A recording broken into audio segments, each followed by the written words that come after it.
जी, क्या हाल चाल। Welcome back to my channel. I am Sneha and you are on biology hub.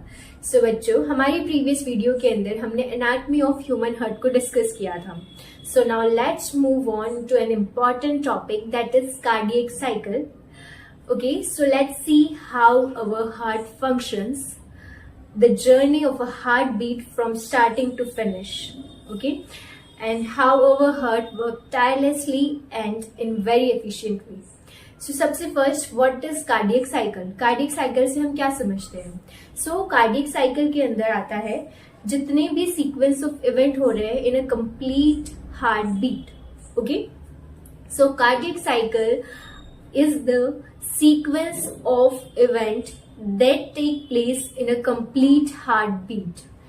एक complete heartbeat के अंदर जो भी सीक्वेंस ऑफ इवेंट्स हो रहे हैं in a cyclic form, that is known as cardiac cycle. Okay, तो हमने डिस्कस किया था पहले भी कि हमारा जो हार्ट है वो 72 to 75 times in a minute जो है वो बीट करता है। So 1 heart beat equals to 1 cardiac cycle. यही हम हम इनको सिनोनिम मान सकते हैं, cardiac cycle and heart beat. So हमारे पास दैट मीन्स 75 कार्डियक साइकिल होती है इन अ मिनट। सो अगर हम ड्यूरेशन निकालें कार्डियक साइकिल का, सो 0.8 सेकेंड की एक कार्डियक साइकिल होती है, एक कंप्लीट कार्डियक साइकिल जिसके अंदर एट्रिया का कॉन्ट्रैक्शन, दैट इज कॉन्ट्रैक्शन को हम बोलते हैं सिस्टोल और रिलैक्सेशन को हम बोलते हैं डायस्टोल।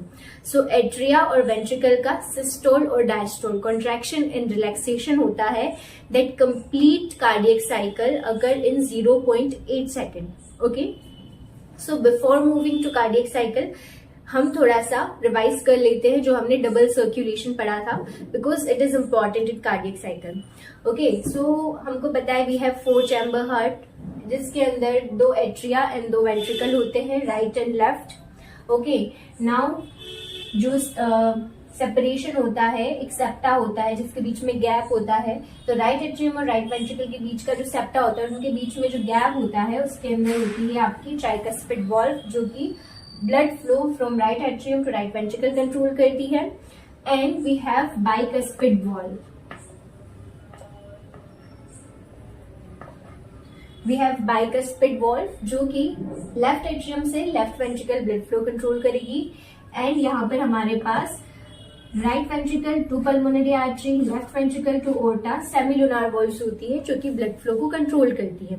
ओके, नाउ सबसे फर्स्ट जो है हमारा वो ऑर्गन से जो भी ब्लड है वो कलेक्ट होकर के सुपीरियर इंफीरियर वेना केवा में आता है, बाया वेन्स जो भी है आपका। एंड वेना केवा जो है उससे ब्लड आता है तुम्हारा राइट एट्रियम में। वेना केवा, ठीक है, ये आपको एरो दिख रहा होगा।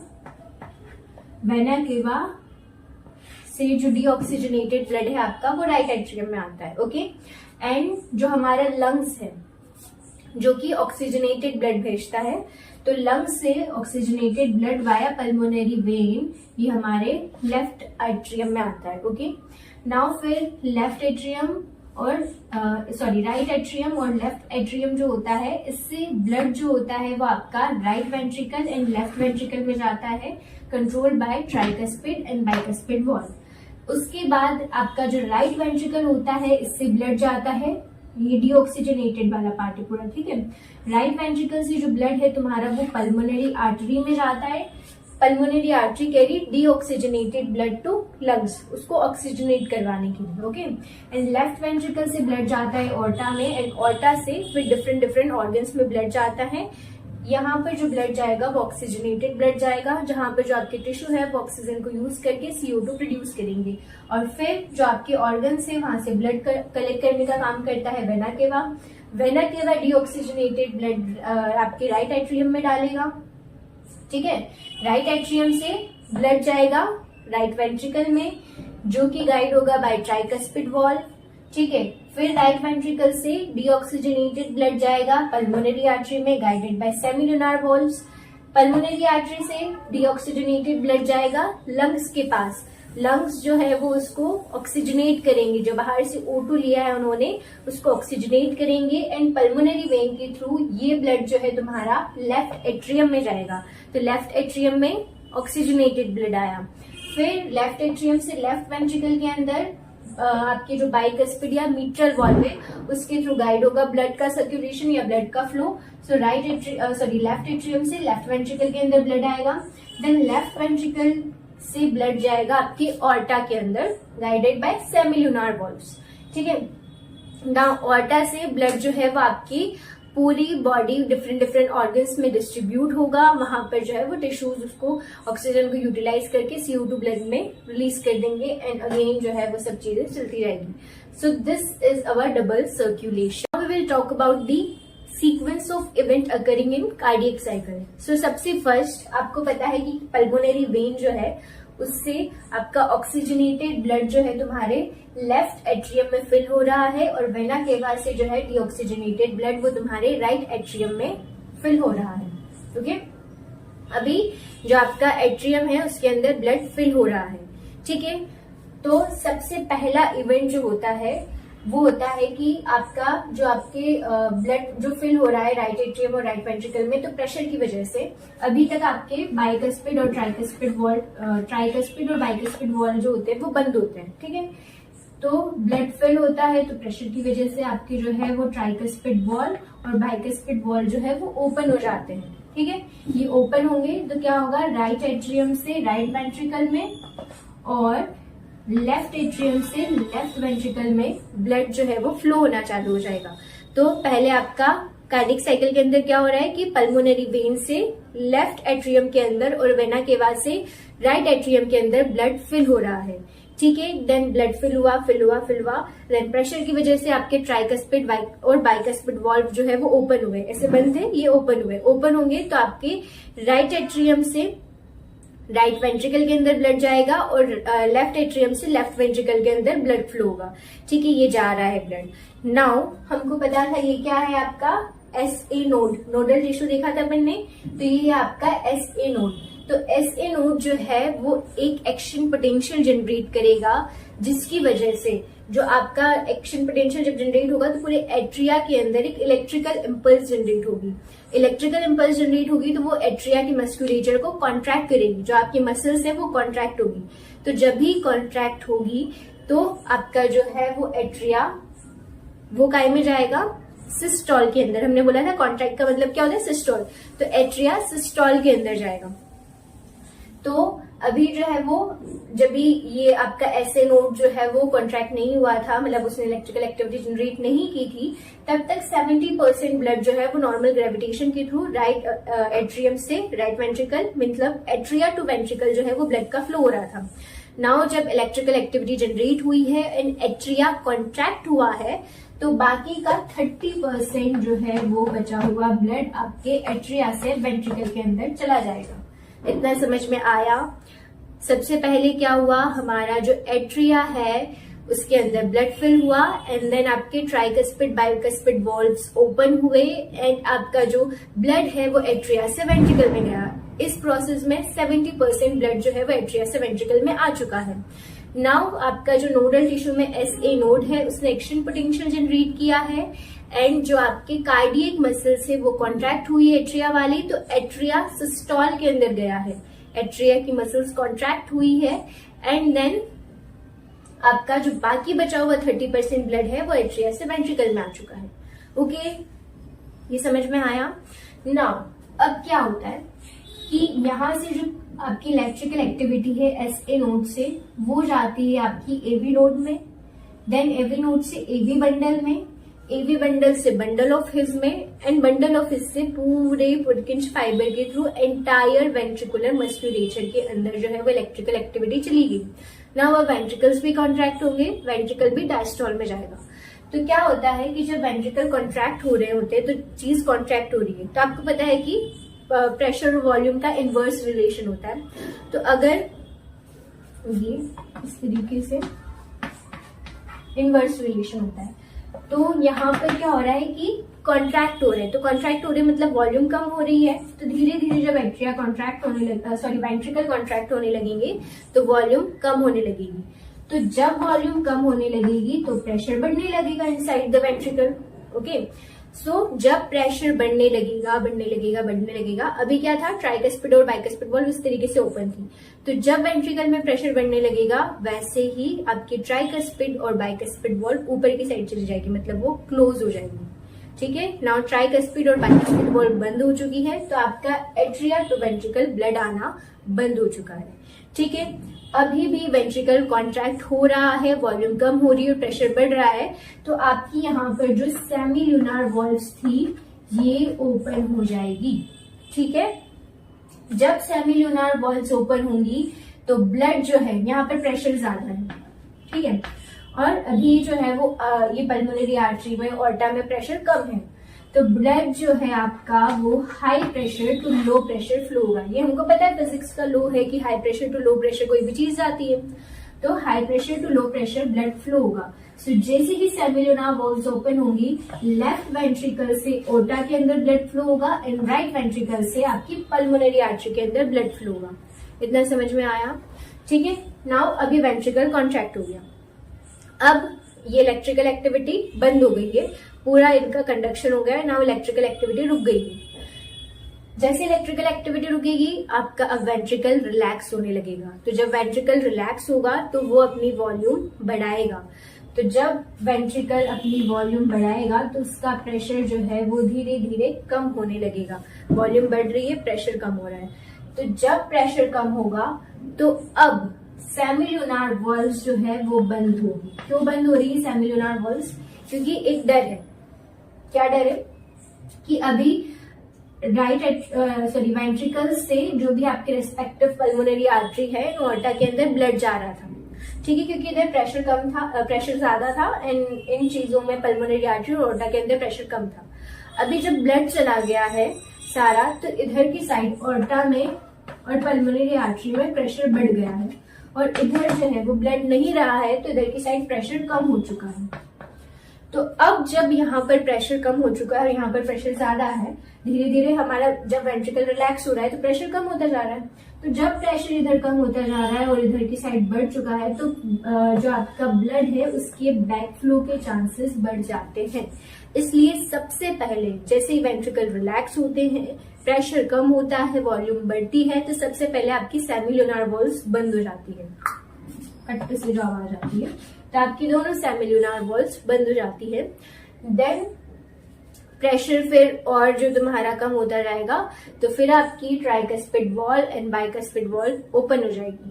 ठीक है, जब ट्राइकस्पिड वॉल्व और बाइकस्पिड वॉल्व ओपन हो चुकी है, तो ग्रेविटी के थ्रू एट्रियम से वेंट्रिकल में ब्लड अभी भर रहा था, ब्लड एट्रियम में continuously from vena cava and pulmonary vein, अब वो एट्रिया से वेंट्रिकल में आने लगेगा ब्लड, वापस से ब्लड का फ्लो एट्रिया टू वेंट्रिकल हो जाएगा। अभी वेंट्रिकल रिलैक्स है, एट्रिया भी रिलैक्स है, तो ये जो फेज होता है ना, जिसके अंदर एट्रिया और वेंट्रिकल दोनों रिलैक्स फेज में होते हैं, मतलब दोनों डायस्टोल में होते हैं, उसको हम जॉइंट डायस्टोल बोलते हैं। ठीक है, क्या बोलते हैं? Joint diastole.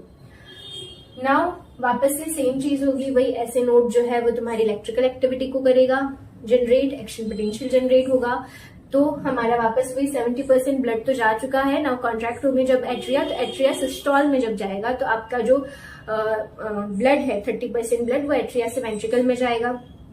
देन वापस वो इलेक्ट्रिकल एक्टिविटी का कंडक्शन पूरे जो एंटायर वेंट्रिकुलर मस्कुलेचर उसमें होगा, वेंट्रिकल कॉन्ट्रैक्ट होंगे, उधर वॉल्यूम कम होगी, प्रेशर बढ़ेगा, तो सबसे पहले आपके ट्राइकस्पिड बाइकस्पिड वॉल्व जो है वो बंद होंगे, तो एट्रिया से वेंट्रिकल में ब्लड आना बंद हो चुका है। नाउ फिर धीरे धीरे जब और प्रेशर बढ़ेगा तो सेमिल्यूनार वॉल्व्स ओपन होंगे एंड देन ब्लड जो है वो high pressure to low pressure ventricles to pulmonary artery and aorta के अंदर चला जाएगा। ब्लड जा रहा है, देन इलेक्ट्रिकल एक्टिविटी कंडक्शन बंद हो चुका है, तो वेंट्रिकल रिलैक्स होने लगेंगे। जब वेंट्रिकल रिलैक्स होंगे तो वॉल्यूम बढ़ेगी, प्रेशर कम होगा, तो बैक फ्लो को प्रिवेंट करने के लिए सेमिल्यूनार वॉल्व्स बंद होंगी। तो अब वेंट्रिकल से बॉडी पार्ट्स में ब्लड नहीं जा रहा है, ठीक है, पल्मोनरी आर्टरी और ऑर्टा में ब्लड नहीं जा रहा है। नाउ नेक्स्ट क्या होगा कि आपके और जब प्रेशर कम होगा और वॉल्यूम बढ़ेगी तो ट्राइकस्पिड बाइकस्पिड वॉल्व खुल जाएंगे और एट्रिया से वेंट्रिकल में ब्लड आ जाएगा। ओके, ठीक है, अब इसको हम समझते हैं इस पाई चार्ट में। देखो ये जो है हमारा ये पर्पल वाला, ये एट्रिया की इलेक्ट्रिकल एक्टिविटी को बता रहा है। हमने बोला था कार्डियक साइकिल कितने की होती है? 0.8 सेकेंड की। तो 0.8 सेकंड में एट्रिया में क्या हो रहा है और वेंट्रिकल में क्या हो रहा है, इसको इस पाई चार्ट के फॉर्म में बताया हुआ है। ठीक है, तो ये पर्पल वाला जो है फॉर एट्रिया है एंड ये जो व्हाइट वाला है फॉर वेंट्रिकल है। ठीक है, नाउ हमारे पास जब ये नॉर्मल अभी था कि आपका वेंट्रिकल, एट्रिया से वेंट्रिकल में ब्लड आ रहा था, लेकिन जब आपका ऐसे नोड ने एक्शन पोटेंशियल जनरेट किया था तो एट्रिया काई में गया था सिस्टोल के अंदर। ठीक है, कॉन्ट्रैक्ट हुआ था तो वो सिस्टोल में गया था। तो ये है आपका एट्रियल सिस्टोल, जो कि सिर्फ 0.1 सेकेंड का होता है, जिसके अंदर 30% ब्लड जो है वो आपके एट्रिया से वेंट्रिकल में आता है, जस्ट ऑफ 0.1 सेकेंड। ठीक है, बाकी 0.1 सेकेंड के अलावा जो 0.7 सेकेंड्स बचे हैं उसमें पूरा एट्रिया रिलैक्स फेज में होता है नॉर्मल। यहाँ पर जो है वो सिस्टोल इतना छोटा क्यों है, सिस्टोल का टाइम पीरियड, क्योंकि सिर्फ एट्रिया है उसको सिर्फ वेंट्रिकल में ब्लड भेजना है और 70% तो यूं ही ग्रेविटी के थ्रू वो आ ही चुका है। ठीक है, सिर्फ थोड़ा सा कॉन्ट्रैक्ट करना है, बचा हुआ ब्लड उस वेंट्रिकल में ही भेजना है। इसलिए एट्रिया सिस्टोल आपका 0.1 सेकेंड का है, एट्रिया डायस्टोल जो है बाकी 0.7 सेकेंड का है। ठीक है, तो मैं यहाँ लिख देती हूँ कि एट्रिया का जो सिस्टोल है वो 0.1 सेकेंड का है एंड एट्रिया का जो डायस्टोल है वो 0.7 सेकेंड्स का है। ठीक है, नाउ अभी जो वेंट्रिकल है आपका, वो जब भी एट्रिया सिस्टोल हो रहा है ना 0.1 सेकेंड के अंदर, तब वेंट्रिकल रिलैक्स बैठा हुआ है, वेंट्रिकल डायस्टोल में। फिर उसके बाद 0.2 सेकेंड से जब आपका एट्रिया का सिस्टोल खत्म हो जाता है तब वेंट्रिकल का, क्योंकि इधर इलेक्ट्रिकल एक्टिविटी है, फिर उसका कंडक्शन जब यहां से यहां पहुंच जाता है तो एट्रिया आपका रिलैक्स होने लगता है। अब ये जो इलेक्ट्रिकल एक्टिविटी है वेंट्रिकुलर मस्कुलेचर के पास पहुंचती है और वेंट्रिकल कॉन्ट्रैक्ट होने लगता है। तो वेंट्रिकल सिस्टोल जो होता है वो 0.2 टू 0.4 सेकेंड का होता है। कितने का होता है? 0.2 टू 0.4 सेकेंड। ठीक है, तो मतलब वेंट्रिकुलर सिस्टोल होगा तुम्हारे 0.3 सेकेंड्स का। ठीक है, फ्रॉम हियर टू हियर। ठीक है, ये लंबा क्यों है? क्योंकि वेंट्रिकल को कॉन्ट्रैक्ट करके सभी दूर ब्लड भेजना है, ज्यादा डिस्टेंस पे। नाउ फिर उसके बाद जब इलेक्ट्रिकल एक्टिविटी का कंडक्शन बंद हो जाता है तो वेंट्रिकल रिलैक्स होता है। जब वो रिलैक्स होता है तो उसको वेंट्रिकुलर डायस्टोल बोलते हैं, जो कि 0.5, 6, 7, 8 एंड अगेन 0.1 सेकेंड में जब एट्रिया सिस्टोल हो रहा था तभी भी वो डायस्टोल में होता। ठीक है, तो वेंट्रिकुलर डायस्टोल का टाइम क्या होगा? 0.5 सेकेंड का। ठीक है, तो एट्रिया 0.1 सेकेंड तक पूरी कार्डियक साइकिल में 0.1 सेकेंड तक सिस्टोल में जाता है, वेंट्रिकल 0.3 सेकेंड तक सिस्टोल में जाता है एंड एट्रिया का जो डायस्टोलिक फेज है मींस रिलैक्स वाला फेज वो 0.7 सेकेंड का होता है एंड वेंट्रिकल का जो डायस्टोलिक फेज है वो 0.5 सेकेंड का होता है। नाउ एक चीज आती है जॉइंट डायस्टोल, यहाँ लिख दो। एक चीज आती है जॉइंट डायस्टोल। जॉइंट डायस्टोल का मतलब क्या होता है कि वो टाइम पीरियड जिसमें आपका एट्रिया और वेंट्रिकल दोनों रिलैक्स फेज में थे। तो क्या ऐसा होता है? ऑफ कोर्स होता है। ये देखो पाई चार्ट में, ये तुम्हारा ये वाला मान लो कि एट्रिया सिस्टोल में था तो ये वाला फेज चला गया। ठीक है, ये वाला फेज वेंट्रिकल सिस्टोल में था तो चला गया, तो दोनों एक साथ तो डायस्टोल में नहीं रहे। लेकिन जो ये फेज है 0.5 से 0.8 सेकेंड तक, इस वाले फेज में एट्रिया भी रिलैक्स है एंड वेंट्रिकल भी रिलैक्स है। ठीक है, ये कितना हो गया आपके 0.4 सेकेंड का जॉइंट डायस्टोल। ठीक है, और ये साइकिल का कौन सा टाइम पीरियड हुआ जिसमें एट्रिया भी रिलैक्स है वेंट्रिकल भी रिलैक्स?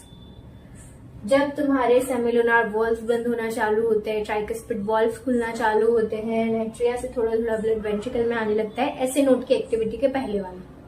सेमिलुनार वॉल्व के बंद होने से ऐसे नोट की एक्टिविटी के पहले वाला ये जो टाइम पीरियड है ये तुम्हारे जॉइंट डायस्टोल का होता है। ठीक है, इतना तुमको समझ में आया है कार्डियक साइकिल पूरी की कैसे चल रहा है? बहुत सिंपल है, जस्ट हमको एक सीक्वेंस फॉलो करना है। पहले कौन कॉन्ट्रैक्ट हो रहा है, देन कौन ब्लड कहाँ से कहाँ जा रहा है, देन कौन रिलैक्स हो रहा है, किधर जो आपकी इलेक्ट्रिकल एक्टिविटी पहुंच रही है।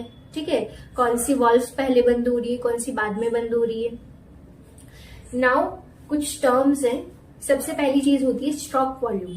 सो स्ट्रोक वॉल्यूम क्या होता है कि कितना अमाउंट ऑफ ब्लड पंप किया गया एक कार्डियक साइकिल में by each ventricle, by left ventricle और बाय राइट वेंट्रिकल। एक वेंट्रिकल ने एक कार्डियक साइकिल के दौरान कितना ब्लड पंप किया, तो वो स्ट्रोक वॉल्यूम होती है। भाई इधर तो कुछ जगह,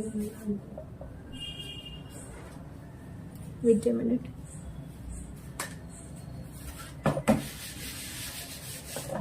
सो वो स्ट्रोक वॉल्यूम होती है आपकी 70 ml। ठीक है, तो आपकी एक कार्डियक साइकिल में एक वेंट्रिकल ने 70 ml ब्लड पंप किया होता है। ठीक है, फिर आता है आपका कार्डियक आउटपुट। कार्डियक आउटपुट क्या होता है कि आपका पूरी मतलब 1 मिनट के अंदर आपका जो हार्ट है उसने कितना ब्लड पंप किया है, तो वो आपका लगभग 5 से 5.5 लीटर या 5000 to 5500 ml मान सकते हो, इतना ब्लड जो है वो पंप करता है। सो स्ट्रोक वॉल्यूम क्या है कि एक वेंट्रिकल ने आपकी एक कार्डियक साइकिल के दौरान कितना ब्लड पंप किया है, और कार्डियक आउटपुट आपका पूरी जो 1 मिनट था उसके अंदर कितना ब्लड पंप किया गया है। ओके, अब ये जो कार्डियक आउटपुट होता है ये पर्सन टू पर्सन डिफर कर सकता है। जैसे एथलीट्स जो होते हैं उनका कार्डियक आउटपुट ज्यादा होता है as compare to a normal man. आपका जो ये कार्डियक आउटपुट है ये बहुत सारी कंडीशन में लो हो सकता है, जैसे किसी को कार्डियक अरेस्ट हुआ है, ठीक है, या फिर कोई शॉक में चला गया है पेशेंट, तो उनका कार्डियक आउटपुट कम होगा। Okay, Okay, now next we will move to another important topic, that is ECG. ECG stand for electrocardiograph. ठीक है, आपने बहुत सारे टीवी शोज में ये एब्सोल्युटली मैं श्योर देखा ही होगा आपने कि जब भी कोई हॉस्पिटल वाला सीन होता है, पेशेंट जो है वो बहुत सीरियस कंडीशन में ऑन वेंटिलेटर होता है, तो उसके पास एक बहुत सारी मशीन्स होती है, जिसमें एक मशीन होती है जिसमें इस तरीके की वेव्स कंटिन्यूअसली आपको फॉर्म होती हुई दिखाई देती है। ठीक है, देन सडनली पेशेंट की हालत डिटोरिएट होती है एंड उसके बाद थोड़ी टाइम बाद ऐसे पी साउंड आता है इस मशीन में और एक स्ट्रेट लाइन आती है, डॉक्टर बोलता है कि पेशेंट इज नो मोर। ठीक है, ये हमने देखा ही है। सो वो जो मशीन है उसको बोलते हैं इलेक्ट्रोकार्डियोग्राम। ठीक है, और उस पर जो ये शो हो रहा होता है उसको बोलते हैं electrocardiograph. So what is electrocardiograph? It is the electrical activity of a heart in a cardiac cycle. एक कार्डियक साइकिल के अंदर हार्ट के अंदर इलेक्ट्रिकल एक्टिविटी को बताता है। अब तुम सोचोगे हार्ट में इलेक्ट्रिकल एक्टिविटी कहाँ से आई, तो भूल गए, हमारे पास नोडल टिश्यू थे जो कि ऑटो एक्साइटेबल थे, जिसमें हमारा एसए नोड था, एवी नोड था, एवी बंडल था, बंडल ऑफ फिज एंड पुरकिंज फाइबर, जिनके अंदर एक्शन पोटेंशियल जनरेट हो रहा था। तो आपका एसए नोड में एक्शन पोटेंशियल जनरेट हो रहा था, तो आपका जो एट्रिया है वो आपका सिस्टॉल में जा रहा था, कॉन्ट्रैक्ट हो रहा था। देन वही एक्शन पोटेंशियल आपके नीचे वेंट्रिकुलर मस्कुलेचर में फैल रहा था, तो वेंट्रिकल सिस्टॉल में जा रहा था। ठीक है, तो वो जो इलेक्ट्रिकल एक्टिविटी है हार्ट की उसको हम मेजर करते हैं वाया ईसीजी, इलेक्ट्रोकार्डियोग्राम। और ये जो दिख रहा है ये आपका क्या है, इलेक्ट्रोकार्डियोग्राम। ठीक है, हम जो है वो या तो 3 लीड ईसीजी करवाते हैं या डिटेल करवानी हो तो 12 लीड ईसीजी करवाते हैं हम पेशेंट की, जो कि electrical activity of heart in a cardiac cycle बताता है। ठीक है, सो अब देखो बहुत कंफ्यूजन होता है, पहले मैं क्लियर कर देती हूँ कि हार्ट की electrical activity and then muscular activity. ठीक है, electrical activity then muscle contract करेगी, उसमें थोड़ा सा टाइम गैप होता है। ठीक है, इसीलिए हम यहाँ पे इलेक्ट्रिकल एक्टिविटी बोल रहे हैं, मस्कुलर एक्टिविटी नहीं। कॉन्ट्रैक्ट होने में मतलब electrical activity action potential generate होने में एंड देन फिर मसल को कॉन्ट्रैक्ट होने में थोड़ा सा टाइम लगता है। Okay, now we will start. यहाँ पे अपन इलेक्ट्रिकल एक्टिविटी की बात कर रहे हैं। सो हमारे पास E, Q, R, S and T waves होती है। तो P वेव जो है वो आपके एट्रिया के डीपोलराइजेशन को बताता है। ठीक है, मीन्स एट्रिया जो है वो डीपोलराइज हुआ है। P वेव एट्रिया की डीपोलराइजेशन को बताती है, जिसके अंदर आपकी जो दोनों एट्रिया है वो साथ में कॉन्ट्रैक्ट करेंगे। ओके, नाउ जो आपका क्यू वेव है, तो क्यू वेव का जो ये पॉइंट है ना, ये आपकी वेंट्रिकुलर सिस्टोल या वेंट्रिकल के जो डीपोलराइजेशन है उसकी स्टार्टिंग को बताता है कि यहाँ से वेंट्रिकल का कॉन्ट्रैक्शन जो है, या सॉरी कॉन्ट्रैक्शन क्या, वेंट्रिकल का जो डीपोलराइजेशन है वो चालू हो चुका है। सिग्नल्स आ चुके हैं, जो है वो इलेक्ट्रिकल सिग्नल्स वो आपके ट्रांसमिट हो चुके हैं, वेंट्रिकल का डीपोलराइजेशन होना चालू हो चुका है। फिर वो धीरे धीरे प्रेशर बढ़ रहा है, वॉल्यूम कम हो रही है, तो ये QRS वेंट्रिकुलर डीपोलराइजेशन को रिप्रेजेंट करते हैं। और वेंट्रिकल का जो कंट्रैक्शन है वो आपका वेंट्रिकल का जो डीपोलराइजेशन होता है सिर्फ थोड़ा सा बाद में, कहीं यहाँ मान लो यहाँ चालू होता होगा। ठीक है, नाउ जो आपका टी वेव है ये वेंट्रिकल की रीपोलराइजेशन को बताता है। किसको बता रहा है ये? वेंट्रिकल की रीपोलराइजेशन को। ओके, नाउ एक चीज ये भी दी हुई है एनसीईआरटी के अंदर कि जो आपका एंड है टी वेव का, it marks the end of ventricular systole. ठीक है, सबसे कंफ्यूजिंग लाइन होती है कि जो आपका एंड है टी वेव का, ये वेंट्रिकुलर सिस्टोल को एंड कर रहा है। तुम बोलोगे कि वेंट्रिकुलर डीपोलराइजेशन तो यहाँ खत्म हो गया, तो सबसे पहले तो मैंने सिस्टोल नाम लिया है, डीपोलराइजेशन नाम नहीं लिया है। And depolarization and systole are not synonyms. Okay, depolarization electrical activity neurons के अंदर हो रही है एंड वो कॉन्ट्रैक्ट इलेक्ट्रिकल एक्टिविटी जो है वो न्यूरॉन्स में हो रही है एंड वो डीपोलराइज हो रही है। ठीक है, सिस्टोल मसल के अंदर कॉन्ट्रैक्शन को बोल रहा है। ठीक है, तो यहाँ तक डीपोलराइजेशन हुआ है, मतलब न्यूरॉन्स के अंदर इलेक्ट्रिकल एक्टिविटी हुई है। यहाँ पर वेंट्रिकल का रिपोलराइजेशन हुआ है, मतलब जो आपकी न्यूरॉन्स है वो वापस एक्साइटेड से नॉर्मल स्टेट में आ चुकी है। ठीक है, फिर हमने बोला था कि क्यू वेव की थोड़े टाइम बाद कहीं वेंट्रिकल की जो मसल्स है वो कॉन्ट्रैक्ट होना चालू होती है, सिस्टोल होना चालू होता है वहां पे। तो सिस्टोल सिस्टोल सिस्टोल सिस्टोल और यहाँ तक वेंट्रिकल जो है वो सिस्टोल में जाता है। इन टी वेव के एंड में जब रीपोलराइजेशन हो गया, जब नॉर्मल हो गई है, जब कोई जो न्यूरॉन्स है वो मसल को सिग्नल नहीं भेज रही है कॉन्ट्रैक्ट होने का, तभी आपका वेंट्रिकल सिस्टोल बंद हो जाता है। ठीक है, सो इसमें कंफ्यूज नहीं होना है कि end of T wave mark the end of ventricular systole, ये गलत लाइन नहीं है, एकदम सही लाइन है। Okay, now next we will move कि ये शेप क्या है। तो आपका जो ये QRS कॉम्प्लेक्स है, तो ये पूरा, तो जो आपकी ECG होती है उसके अंदर ये QRS कॉम्प्लेक्स, तो number of QRS complex in a minute अगर आप काउंट करते हो तो आपको हार्ट बीट जो है पेशेंट की वो पता चल सकती है। ठीक है, अब रफली ज्यादातर जो भी इंडिविजुअल्स है उनके अंदर रफली हमको यही शेप देखने को मिलता है, PQRST, यही कुछ शेप होता है। तो अगर इनमें किसी भी वेव में कोई डेविएशन हुआ, जैसे P वेव जो है उसका अब वो ऐसी हो गई है या उल्टी हो चुकी है वो P वेव, ठीक है, या फिर QRS कॉम्प्लेक्स जो है उनकी पीक्स की हाइट कम हो चुकी है, या फिर आपको S या T जो है इसके बीच में कुछ ऐसा इस तरीके से पीक दिखाई दे रही है, ऐसा कुछ अगर आपको मिल रहा है तो वो आपका कोई डिजीज या कोई अबनॉर्मलिटी बताती है हार्ट के अंदर, जैसे कि टेकिकार्डिया हो सकता है, ब्रेडिकार्डिया हो सकता है, कार्डियक अरेस्ट हो सकता है, मायोकार्डियल इन्फेक्शन हो सकता है, बहुत सारी कंडीशन हो सकती है हार्ट की। ठीक है, तो ये ECG है, इसका बहुत इंपॉर्टेंट क्लिनिकल सिग्निफिकेंस है, जो कि हम जैसा देखते हैं कि अगर कोई भी आपको कार्डियक कंडीशन हुई है तो सबसे पहले जाकर के आपका ECG करवाया जाता है, तो it is of great clinical significance. So I hope आपको ECG एंड कार्डियक साइकिल समझ में आया होगा। So don't forget to like, share and subscribe to my channel. मिलते हैं नेक्स्ट वीडियो में, तब तक के लिए बाय।